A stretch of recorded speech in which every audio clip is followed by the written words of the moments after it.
Good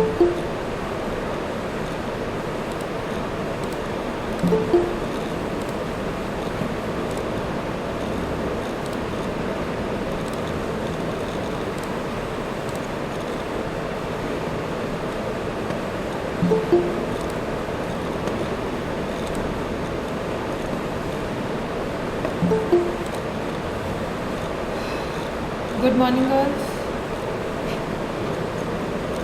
Good morning, everyone. Am I audible?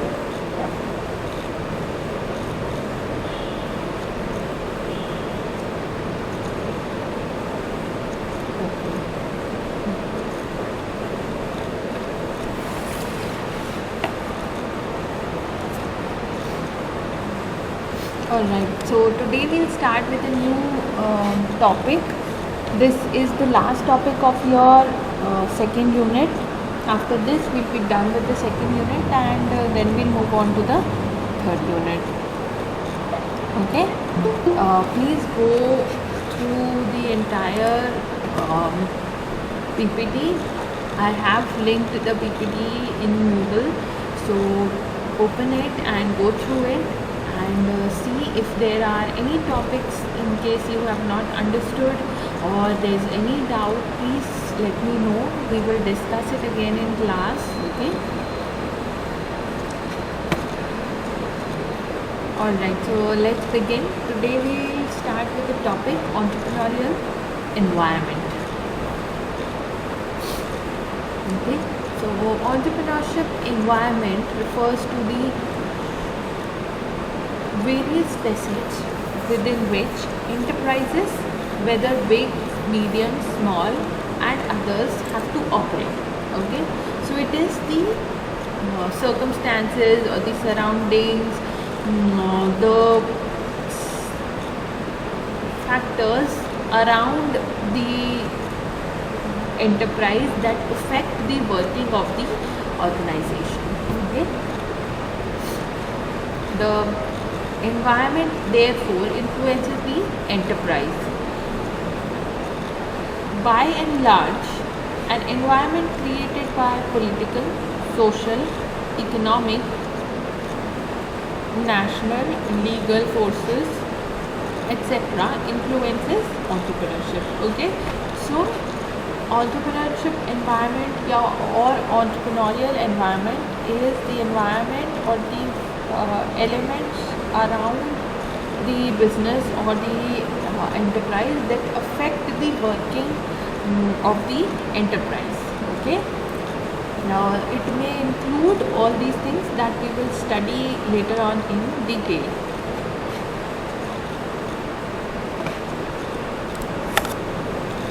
So external environment, basically we will be studying about the external environment forces. Okay, in business environment you may have studied that the environment or the business environment is divided into two parts: the internal environment and the external environment. Okay, so we will basically be focusing on the external environment.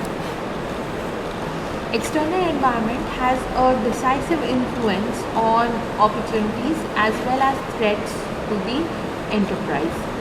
By and large, the environmental forces are emanating from various sources: the customer, market, competitors, suppliers, technology, labor unions, trade associations, interest groups, culture, and society in general. Okay, so these are all the parties that actually cause or create the environment, the external environment. Okay, or that affect the entrepreneurial environment.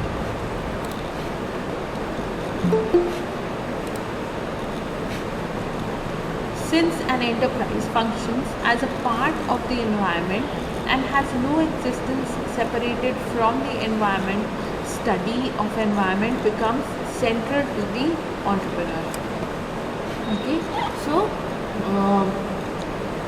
an enterprise basically functions or works as a part of the environment. So we cannot be separate or cannot get eliminated from the environment. We have to live and survive in the environment and be affected by it. But we try our best, and we have various tools and techniques that the entrepreneur can use in order to minimize the negative effects of the environment. Okay.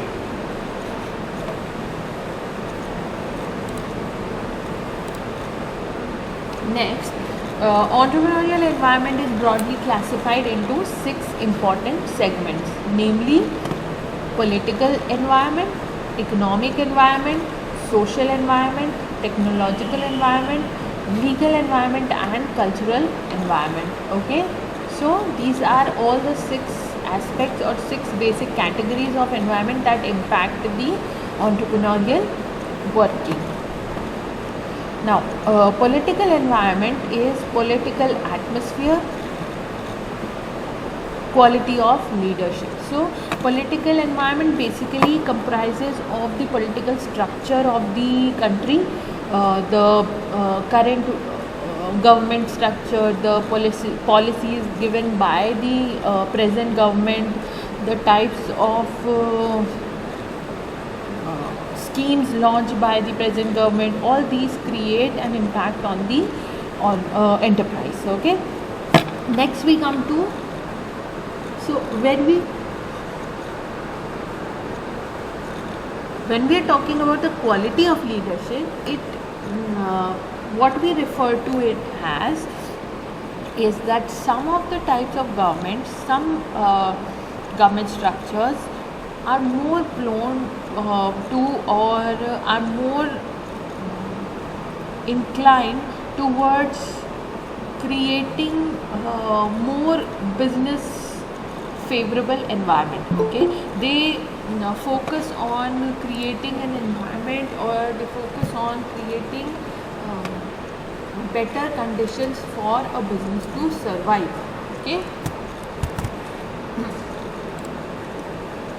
So that is what we mean by quality of leadership. Some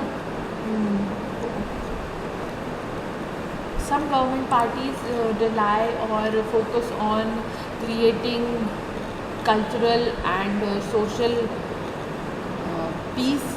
Some rely on, or some focus on development of the country, and some have a mixed feeling about both.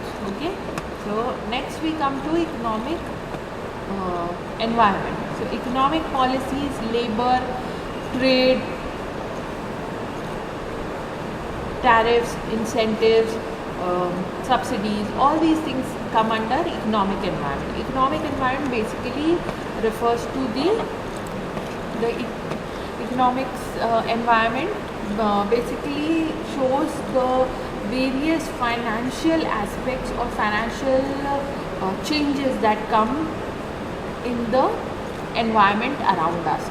Okay, there may be new economic policies, maybe the tax rates change, maybe the labor wages have changed, the minimum wage rate changes. Okay, the incentives change, the subsidy level changes. All these things will economically or financially affect the enterprise. Okay. Next we come to social environment.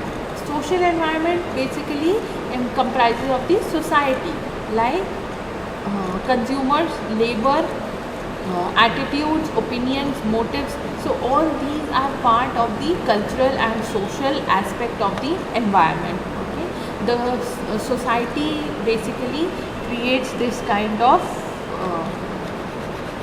impact on the enterprise. Okay, then technological basically means competition and risk, efficiency, productivity, profitability. Okay, then there are new technologies designed every single day.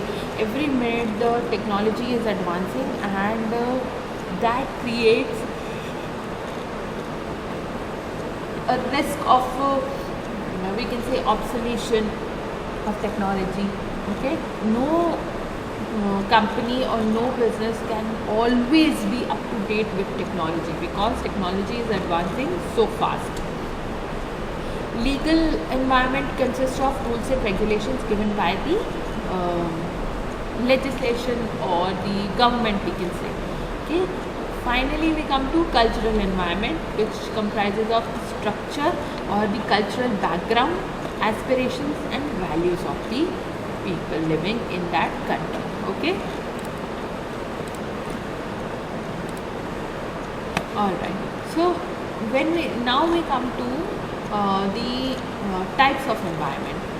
So entrepreneurial environment is divided basically into three parts. Internal environment, it contains elements that exist within. I'm not explaining all these things too much because I know that you all have already studied these things. Okay, so I don't think you need too much explanation in this. But while we are studying this, if there is any point that you did not understand, please tell me. It contains elements that exist within the venture. Okay, so internal environment, as I said, it is the aspects or the elements within the organization.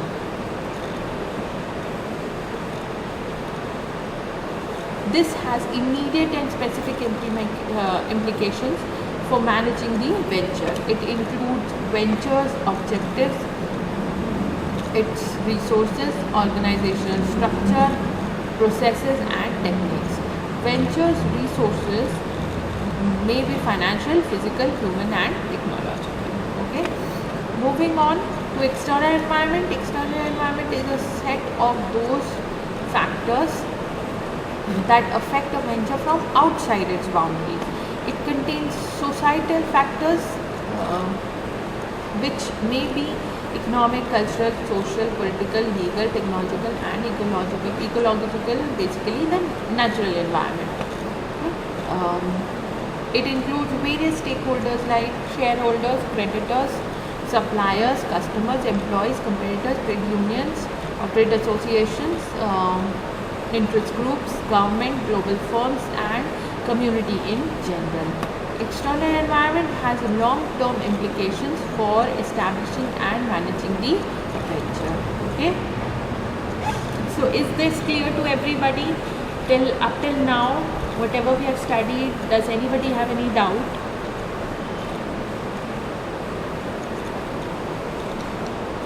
And I'm asking once again, has everybody written their attendance in the chat box? If there is anybody who has not written their attendance up till now, please write it.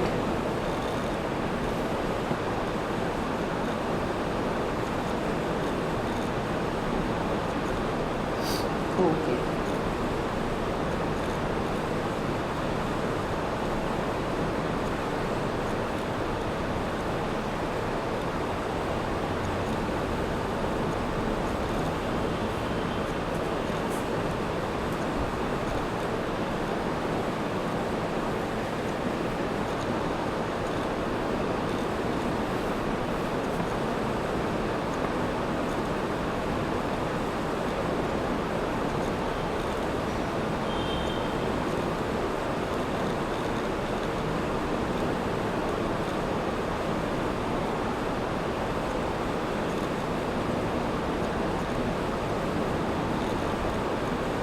Okay, so nobody has any doubts, so we'll move on.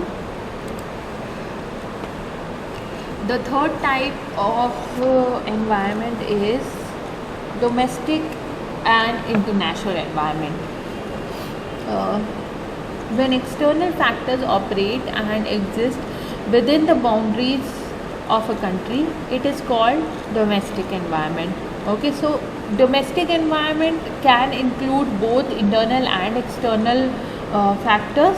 Some mostly external, but sometimes internal factors can also be there. Okay, then we may be operating internationally, so there may be internal environment operating in the international environment as well. Okay, so basically, but here, as I said, we are going to study about the external factors. On the other hand, international environment comprises forces of different countries. It is called domestic environment. It is called international environment.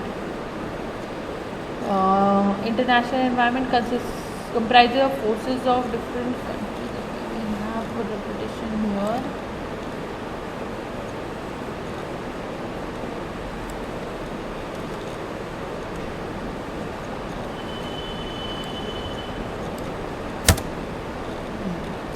It is a cross-boundary environment which comes from various nations. This is made of influences of various countries. This creates challenges from outside the country. Okay, so basically here we are dividing the external environment into further two parts, which is one is from within the country and one is from outside the country. Okay, so within the country is known as domestic environment and outside the country is international environment. Okay, moving on to need and importance of environmental analysis. Why do we have to study about the environment? Why do we need to keep analyzing it? Okay, so environmental analysis is important due to the following reasons. Crucial activity. It is a crucial activity because it continuously changes, it continuously impacts the organization, and if the organization is not up to date with the changing environment, it may lag behind or it may incur losses. Okay, then identifying changes and threats. So changes and threats, as we spoke about, the environment, the external environment is always changing and it is never constant. Because of this, there are various threats that may arise due to the changing environment. For example, as Nokia was not able to keep up with the changing needs and requirements and the latest changes in preferences of the customers, they were not able to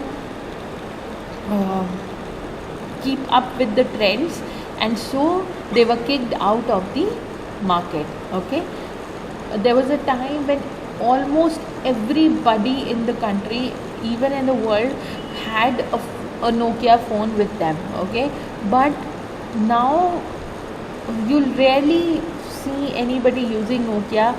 And Nokia does not even have any latest trendy sets or mobile phones to offer to the market. Okay, so it did not identify the changes and the threats that were upcoming in the due to the changes environment. Then formation of strategies. The formation of strategies means that when every business wants to function, there are a lot of strategies that we need to design in order to move further in the business. These strategies affect or are impacted by the internal and external environment. Unless we don't know about what is going on in the environment, we cannot formulate the right kind of strategy. For example, if I want to, let's say, I have to make a marketing strategy for my umbrellas. Okay, now to market these umbrellas, I need to know what is the current structure or climatic condition of the country, right? If I do not keep up with the changing climatic conditions or changing the needs of the customers, my product will go obsolete and my strategy may be right, but in some other circumstances. Okay, so even though I have designed the right strategy, a successful strategy, but it may not work out in the right or the similar way as it may have worked if it were different circumstances. Okay, so formation of strategy also requires analysis of the environment. Then coping with demands of environment. The demands of the environment also refer to the changing preferences and needs and wants of the customers. Okay, can somebody tell me what is the difference between a need and a want? You may have studied this in economics. Does anybody know what is the difference between a need and a want?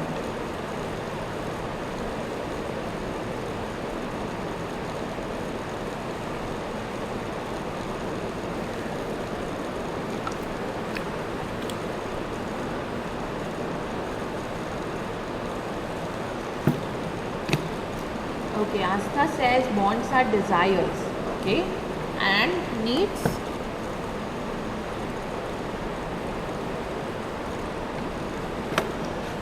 Okay, Shivanshi and Ishika say that need is a necessity and requirement. Very good. So there is a difference between want and need. Okay.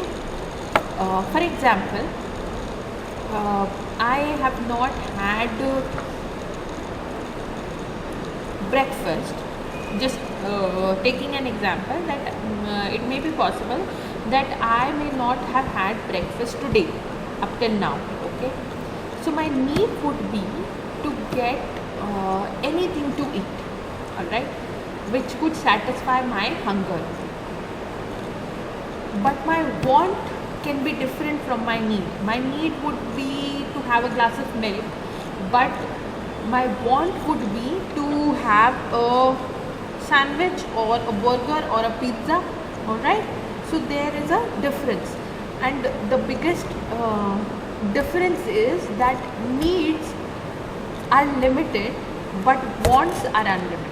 Okay, you may need less of things but you may want a lot of more. Okay, okay, Shreyanshi wants to say that need is fulfilled and requirements and wants we desire. Okay, yes, Shreyanshi, very good. So all of you know that what is the difference between need and want.